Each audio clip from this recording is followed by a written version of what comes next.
항상 대한민국의 정확하고 빠른 소식을 알리기 위한 시스코크입니다. 구독과 좋아요는 영상 제작에 큰 힘이 됩니다. 한국의 KF-21이 한 발씩 나아갈 때마다 우리 주변국에서 아주 격한 반응이 나오고 있습니다. 그런데 이번에 KF-21 양산 소식이 전해지자 한국과 주변국이 아닌 유럽의 항공 강대국인 프랑스에서 심상치 않은 반응이 나오고 있는데요. 프랑스 군사정보 매체인 메타 디펜스 에어로스페이스 등 외신들은 한국이 드디어 프랑스 군사산업에 큰 위협이 될 것이라고 보도하며 경계했습니다. 프랑스가 이처럼 경계하는 이유가 KF-21 전투기가 프랑스산 전투기를 구매하려던 국가의 잠재적 고객을 빼앗아갔기 때문이라는데 이게 어떻게 된 일인지 자세히 알아보겠습니다. 방위사업청은 지난 10일 경남 사천시 소재 한국항공우주산업 하이개발센터에서 KF-21 양산 1호기 조립을 기념하는 행사를 열었습니다. 공군을 포함한 국방부와 합참 국방과학연구 관계자 그리고 외신 기자들이 모인 자리에서 주최 측은 국내에서 개발된 최첨단 자동화 설비까지 소개했는데요. 해당 뉴스는 행사 전부터 빠르게 전 세계로 퍼져나갔고 그중 유독 프랑스의 관심이 뜨거웠다는 후문이 들려왔습니다.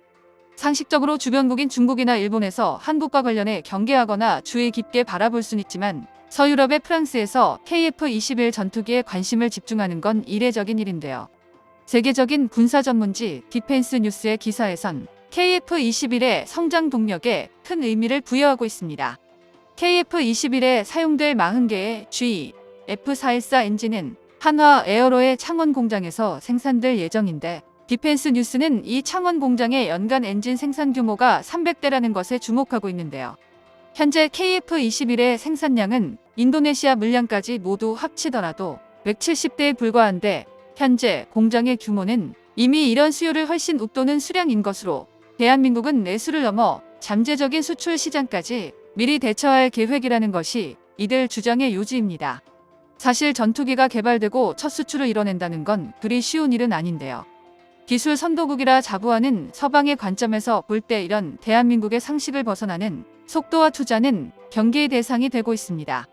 실제로 프랑스의 메타 디펜스는 유럽 지상군 전력을 잠식하기 시작한 한국 방산이 이제 유럽 항공산업까지 위협한다며 경계의 눈초리를 보내고 있는데요.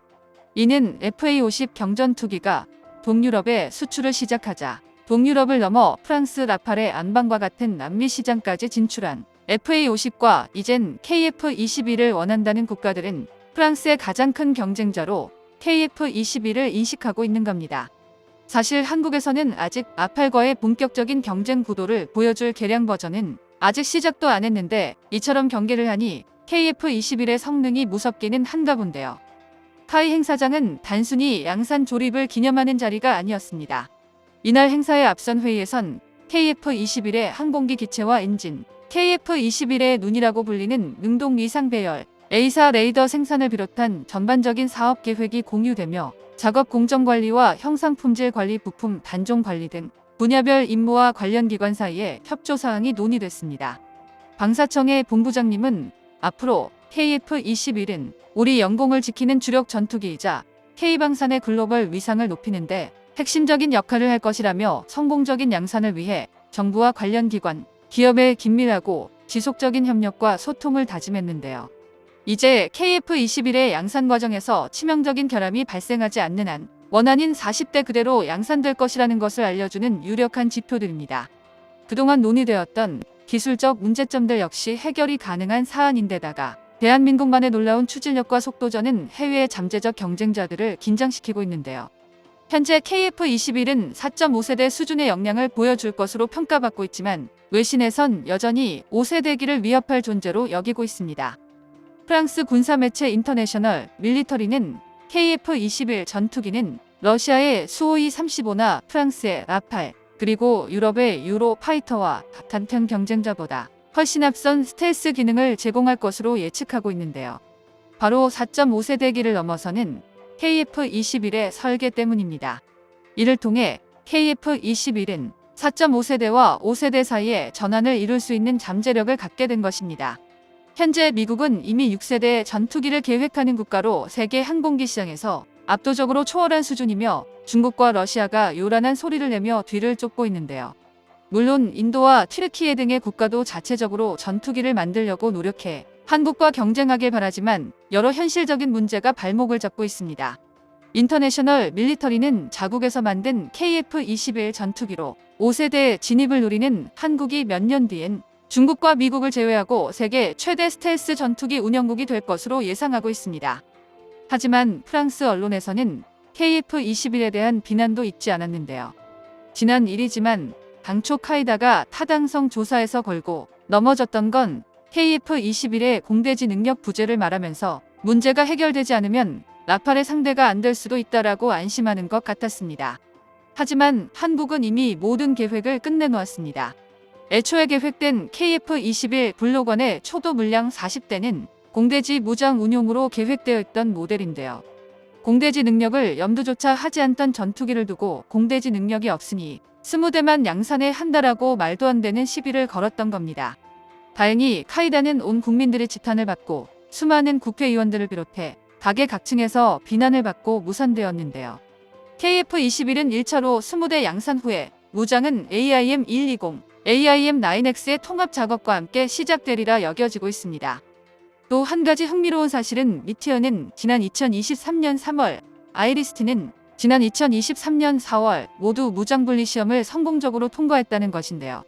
언론에 공개된 KF-21의 무장분리 시험은 앞서 말한 2차례에 그쳤지만 내부적으로는 적어도 고도도는 물론 저속 초음속 주간 야간 등 검증할 수 있는 모든 비행 영역에서도 무장분리 시험이 이어졌으며 KF-21은 이 모든 시험을 성공적으로 통과했습니다. 그리고 얼마 전에는 공중급유 시도까지 성공해 전례 없는 모범적인 차세대 전투기 개발 프로그램의 표본이 되어가고 있는데요. 미국의 보잉만 해도 T-7 레드호크 개발에 난항을 겪으면서 1조 7천억 원을 훌쩍 넘는 천문학적인 규모의 손실을 본 것을 감안하면 KF-21 보라매 프로그램은 공식적인 출범 8년 만에 벌써 공중급유 테스트에 성공한 것입니다.